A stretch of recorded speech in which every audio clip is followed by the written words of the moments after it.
I'd now like to demonstrate for you some habituation exercises that can be utilized in the clinic and at home for the patient's sake in order to help recover from a vestibular deficit. Now, habituation exercises are targeted at challenging the patient's balance to the point to where they are at their limits of sway or their limits of balance maintenance or stability. So, I want to quickly take you through some progressions and how we can modify those progressions in order to help better challenge the patient. What will be consistent with all of these exercises is head motion. Head motion is the most critical element. However, we can vary three systems. We can vary the visual input, meaning patients' eyes can be open or closed. If they're closed, that's going to be more challenging. The next thing that we can vary would be the patient's base of support. This patient is demonstrating now what we term a comfortable stance. The next stage of progression would be to now narrow that base of support and ask them to go into a Romberg position or their ankles touching. All right, and this would be the next stage of progression. Following this, we then ask the patient, if we wish to progress their base of support again, to do a modified tandem stance, which is to take a small step forward there, and now again, we've altered the base of support. The final progression in the base of support would be to ask them to obtain a tandem stance position, which is heel to toe. So go ahead and put your heel to toe and have it touch just like that. And those are the 4 variations for base of support. Now, the other variation that we can utilize is somatosensory input. And so go ahead and assume a comfortable stance position for me, please. And now to further progress them, we'll ask them to stand on foam, and again, we can take them through that same base of support progression. Considering the size of this foam, comfortable stance and Romberg position would be the 2 that I would utilize.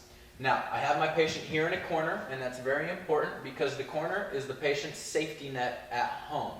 What is the most important thing is that they're close to the corner without touching the corner.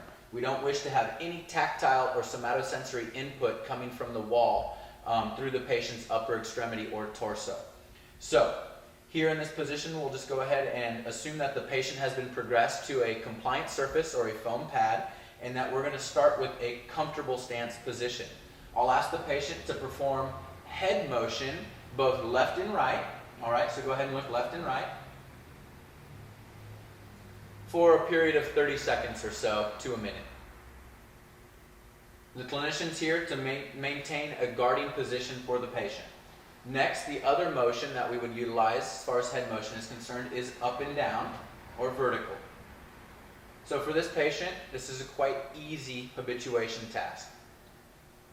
For certain patients, though, that suffer from vestibular deficits, this would be quite challenging.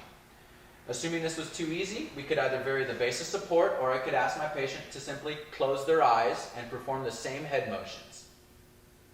Left and right. And as you notice, maybe a little bit more sway. And go ahead and look up and down now, eyes closed. Good. Very good.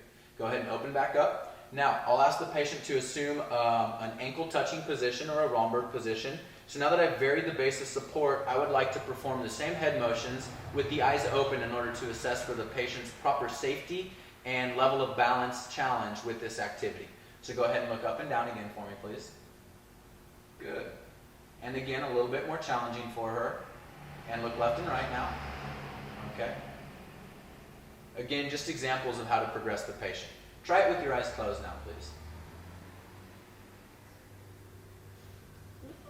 All right, she does quite well though. Bring your ankles together again for me. All right. And go ahead and close them again and look up and down or left and right, whichever you prefer. There you go. So as you can tell, this is a normal subject and she still has quite a bit of sway. So it's very important that you guard the patient.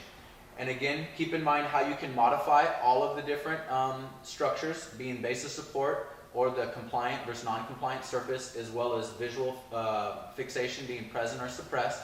And you're able to create a very challenging habituation task for your patients at home.